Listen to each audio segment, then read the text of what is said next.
mewakili dari kelompok 1 untuk menjelaskan tentang sistem cost process konsep.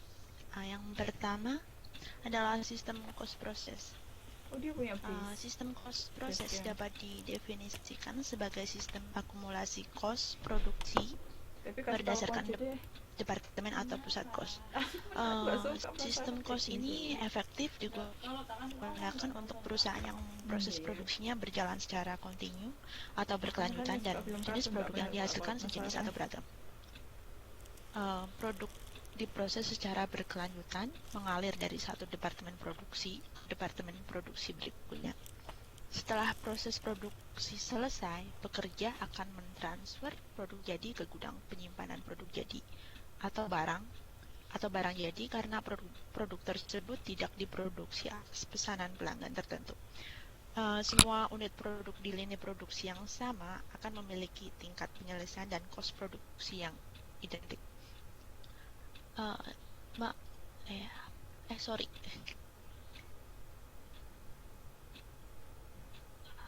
Oke.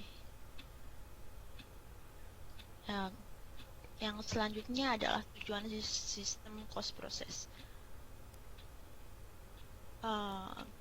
Tujuan sistem cost process yaitu untuk menentukan atau menghitung cost per unit produk yang dihasilkan dan membebankan cost produksi pada produk dalam proses di akhir periode. Alokasi cost dalam departemen hanya merupakan tahap antara tujuan utama adalah menghitung cost unit total untuk penentuan penghasilan atau income. Selama periode tertentu, sejumlah unit produk akan mulai diproduksi. Akan tetapi tidak selesai pada akhir periode tersebut.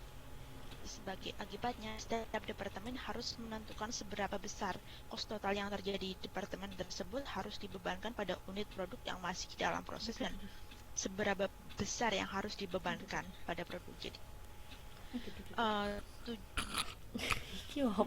Dan selanjutnya adalah karakteristik sistem cost. Serunya habis itu.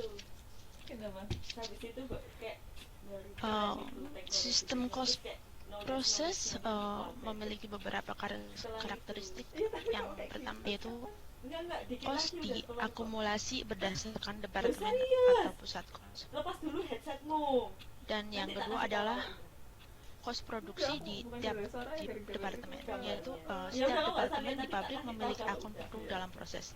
Akun ini didebit ketika kos produksi terjadi di departemen bersangkutan dan dikredit ketika produk ditransfer ke departemen berikutnya atau ditransfer ke gudang produk jadi.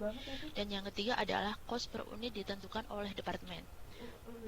Itu unit ekuivalen digunakan untuk nggak jalan. Iya, nggak jalan sama sekali. Nggak jalan sama sekali. Marahin terus Sudah saya keluarin loh. Ada juga. Nggak jalan sama sekali. Wah, kok bisa ya? Nggak.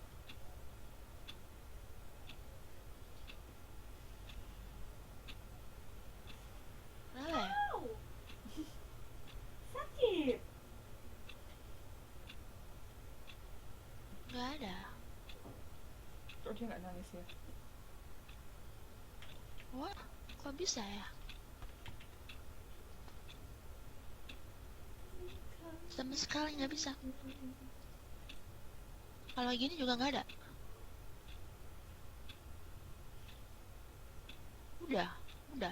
Udah next. Nggak ada juga.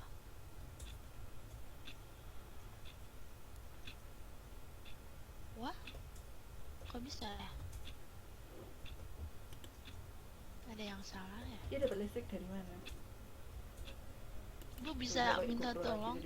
Kenapa nggak bisa jalan? Itu bukan buat dairinya dia. Kenapa ya? Oke. Sudah ada. Semuanya udah lihat? Oke. Jadi tadi sekarang di slide yang keempat, karakteristik sistem cost. Kelihatan? Temperaturnya 21 derajat Jadi Celcius saya ya. ulang Kayak sekarang dong. di karakteristik sistem cost proses. Sistem cost proses memiliki beberapa karakteristik sebagai berikut. Yang pertama adalah cost diakumulasi berdasarkan departemen atau pusat cost. Yang kedua adalah cost produksi di tiap departemen, yaitu setiap departemen di pabrik memiliki akun produk dalam proses. Akun ini didebit ketika cost produksi terjadi di departemen bersangkutan dan kredit ketika produk ditransfer ke departemen berikutnya atau ditransfer ke gudang produk jadi. Yang ketiga adalah cost per unit ditentukan oleh departemen. Unit ekuivalen digunakan untuk menyatakan produk dalam proses pengertian produk jadi pada akhir periode. Dan yang keempat adalah diperlukan konversi dari produk, yaitu cost per unit ditentukan oleh departemen atau pusat cost di setiap periode. Yang kelima adalah unit fisik dan cost yang melekat pada unit tersebut akan ditransfer ke departemen lain.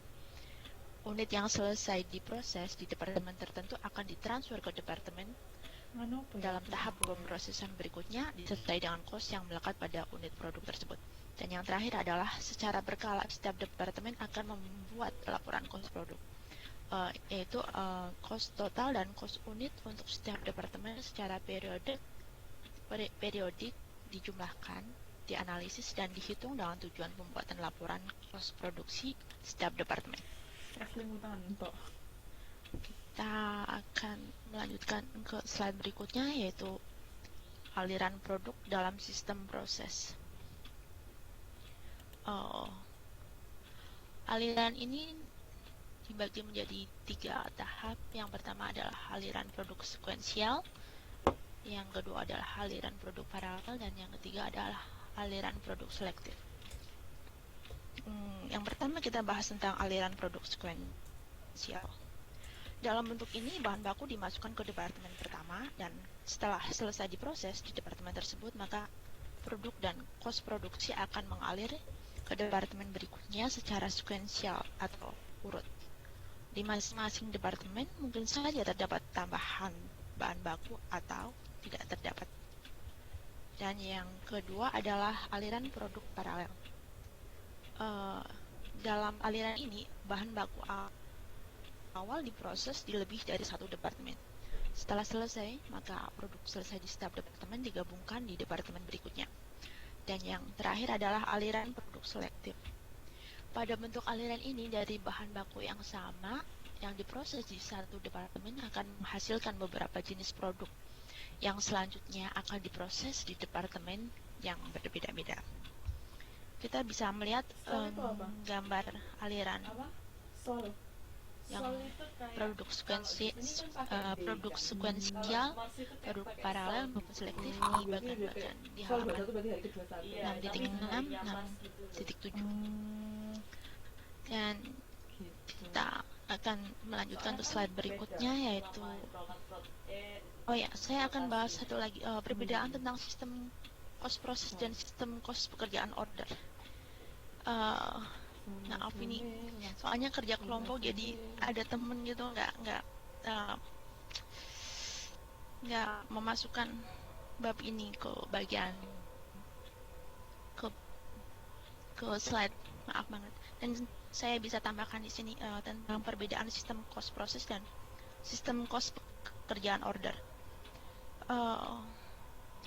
Secara ringkas bisa dikatakan bahwa sistem cost proses adalah sistem cost yang mengakumulasi cost produksi berdasarkan departemen dan proses produksi berjalan secara kontinu tanpa harus menunggu adanya order dari pelanggan. Jadi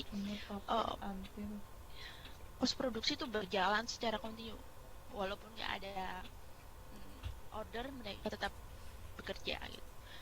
Dan sebaliknya, kalau sistem cost pekerjaan order itu digunakan oleh perusahaan yang berjalan ketika mendapat order atau pesanan dari pelanggan. Jadi setiap pelanggan atau order itu diproses secara spesifik tergantung dari apa yang diminta dari pelanggan.